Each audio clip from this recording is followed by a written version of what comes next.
আরো দিনে দিন অবনতি হচ্ছে। 21 দিন পর্যন্ত থেরাপি দিলাম। আমি যেসব বড় বড় ডাক্তারদের দেখিয়েছি ওনাদের নাম এখানে আসলে বললে কেমন হবে, ওনারা একেবারেই প্রথম শ্রেণীর প্রথম ডাক্তার। কিন্তু ঘর বলে তো একটা কথা আছে না, আমি শেষ চিকিৎসাটা অন্তত তোমাকে এখানে করাবো। যদি ইন্ডিয়ার সাথে বাংলাদেশের সম্পর্কটা ভালো থাকতো তাহলে হয়তো ইন্ডিয়ায় চলে যান চিকিৎসার জন্য। সম্পর্কটা না থাকাতে আপনাদের এখানে আসতে পারছি। আমার ওয়াইফ দেখার পরেও কান্না করছে, বাসায় যাও কান্না করছে, এত ব্যথা ছিল। আমি আমার এই হাতটা এর উপর উঠাইতে পারতাম না, কান্না এসে পড়তো। আমি এই ব্যথার জন্য রাত্রে সারা রাত ঘুমাইতে পারতাম না। 99% নাই। আমি যে হাতটা এতটুকু উঠাইতে পারিনি সেই হাতটা আল্লাহর রহমতে এখন একের অনায়াসে আমি একা একা একা একদম আমি এই যে হ্যাঁ উঠাইতে পারতেছি সুন্দর।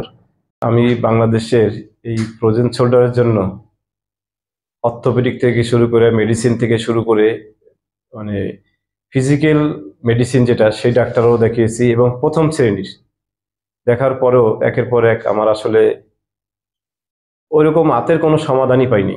সাময়িক ব্যথার ওষুধ দেন, ব্যথার ওষুধ খাই, খাওয়ার পরে আসলে দেখা গেছে একটু ভালো হয়েছে, মনে হয় যে আমি মনে হয় ভালো হয়ে গেলাম, কিন্তু পার্মানেন্টলি আমার মানে আরো দিনে দিন অবনতি হচ্ছে। তো এরপরে আমি 21 দিন পর্যন্ত থেরাপি দিলাম। 21 দিন থেরাপি দেওয়ার পরে আমার আমি তো কি বলবো আর, আসলে বুঝতে পারি যে আসলে কি হচ্ছে। কিন্তু এই গত শবে বরাত এরপর থেকে এটা আবার মনের থেকে চাইলো না, থেরাপিটা বন্ধ করে দিলাম। তো আমারই আপন ভাগ্নে, ও ডিপিডিসির সিনিয়র ইঞ্জিনিয়ার টাস্ক ফোর্সের, ও আমাকে বারবারই বলতেছিল গত 3-4 মাস আগে থেকেই, আঙ্কেল আপনি আপনাদের প্রতিষ্ঠানের কথাটাই কাইরোথেরাপি, এটা যদি আমি দেই তাহলে আমি ভালো হয়ে যাবো ইনশাল্লাহ। কিন্তু আসলে শুরুর দিকে আমি কোনোভাবেই আমলে নিচ্ছিলাম না। আমি যেসব বড় বড় ডাক্তারদের দেখিয়েছি ওনাদের নাম এখানে আসলে বললে কেমন হবে, আমার বলার দরকার নাই। ওনারা একেবারেই প্রথম শ্রেণীর প্রথম ডাক্তার, ল্যাবের একজন বিখ্যাত ডাক্তার অর্থোপেডিকের। নাম না বললে অনেকে চিনে ফেলবেন, আমি বলতে চাচ্ছি না, কিন্তু আসলে বাইকনের কথাটা আমলে নিলাম না। কিন্তু ঘর বলে তো একটা কথা আছে, ফ্যামিলির কথা শেষ পর্যন্ত আপনার ভাবি বারবারই আমাকে উৎসাহিত করতেছিলেন যে না তুমি করো না, আমি শেষ চিকিৎসাটা অন্তত তোমাকে এখানে করাবো। তবে এটাও ঠিক, যদি ইন্ডিয়ার সাথে বাংলাদেশের সম্পর্কটা ভালো থাকতো তাহলে হয়তো ইন্ডিয়ায় চলে যান চিকিৎসার জন্য। কিন্তু আমি মনে করি ভালো না থাকাটাই ভালো হয়েছে, ইন্ডিয়ার সাথে সম্পর্কটা না থাকাতে আপনাদের এখানে আসতে পারছি। আর আসার পরে আমি যে হাত নিয়ে আসছিলাম, প্রথম দিন তো কি বলবো, আপনারা তো নিজেই দেখেছেন যে আমার কান্নার সাথে সাথে আমার ওয়াইফ দেখার পরেও কান্না করছে, বাসায় যাও কান্না করছে, এত ব্যথা ছিল। তো আমি আমার এই হাতটা এর উপর উঠাইতে পারতাম না। মানে একটু দেখা গেছে যে কোনো রকম একটু টাচও যদি লাগছে, এইভাবে একটু টাচ লাগছে, আমি ওখানে প্রায় আমার প্রতিষ্ঠানের মধ্যে শুয়ে পড়ছি, এরকম একটা অবস্থা হয়ে গেছে। মানে কিচ্ছু না, একটু টাচ লাগছে তাতেই আমার এরকম মনে হয়েছে। তো এখন যেটা বলছিলাম যে ব্যথার এত ওষুধ খাইছি যে পরে ব্যথার ওষুধের কোনো কাজ হচ্ছিল না। তো একটা পর্যায়ে আমার এই ভাগ্নের মাধ্যমে আপনার এখানে আসলাম। আসার পরে তো যেটা দেখলাম, প্রথম দিন ব্যথা পেয়েছিলাম আসলে এভাবে সত্যতা সবসময় মনে হয়েছিল যে আর আসবো না। কিন্তু হ্যাঁ প্রথম দিন মনে হচ্ছে আর আসবো না, এরকমই মনে হয়েছিল। তারপরে দ্বিতীয় দিন গেল, দ্বিতীয় দিন ব্যথাটা একটু কম পেয়েছি আসলে, কিন্তু হাতটাও দেখলাম যে আমার তো আলটিমেটলি অনেক উপকার হচ্ছে, যেটা মেইনলি থিং। আমি তো এটুকু বুঝতে পারি যে আমার আসলে কি হচ্ছে।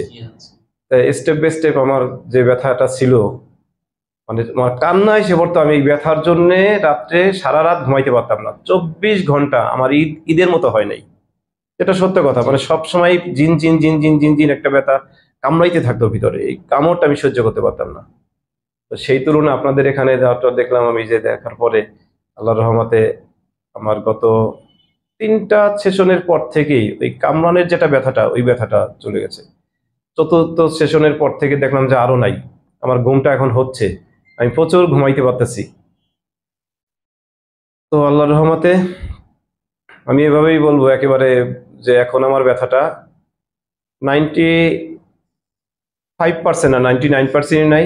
আমি যে হাতটা এতটুকু উঠাইতে পারিনি, সেই হাতটা আল্লাহর রহমতে এখন একের অনায়াসে আমি একা একা একা একদম আমি এই যে হ্যাঁ উঠাইতে পারতেছি সুন্দর। আর ডান হাতটা ডান হাতটা স্বাভাবিকই ছিল, ডান হাতটা স্বাভাবিকই ছিল, একটু ব্যথা ছিল, তারপরও ব্যথা ছিল, এটা আরো ক্লিয়ার হয়ে গেছে। তো এই হাতটা যেমন এখন আল্লাহর রহমতে 95% ই করতে পারি। এটা বাকি দিনগুলোই ফিজিক্যাল এক্সারসাইজ করলে আশা করি যে ভালো হয়ে যাবে, তাই না? আর একেবারে আলহামদুলিল্লাহ, যেহেতু মুসলমানের সন্তান এভাবেই বলি, আপনাদের এখানে এসে এত ভালো লাগছে, আমার বিশ্বাস যে আমার সামনে যারা পড়বে আমি বলবো ভাইরে তোমরা একবার হইলো আপনাদের হলো কায়রোপ্র্যাকটিক অস্টিওপ্যাথিক সেন্টারে অন্তত একবার হইলো। আমার একেবারে ইয়ং স্যার, উনি যথেষ্ট আন্তরিকতার সাথে, কি বলবো আর, আবু সাইদ সাহেব একদম ইয়ং মানুষ, উনি সর্বোচ্চ, আমার মনে হয় যে এরকম একজন মানুষ, একজন ডাক্তার পাওয়া এটা ভাগ্যের ব্যাপার।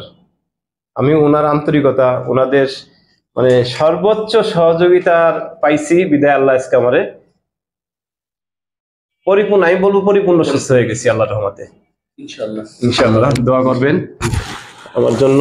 বাকি আমার যে পেশেন্ট যে কথা বলতেছে, আমি প্রত্যেকটা পেশেন্টকেই বলি আমার দিক থেকে আমি যতটুকু অর্জন করেছি সবটুকু দেওয়ার চেষ্টা করি।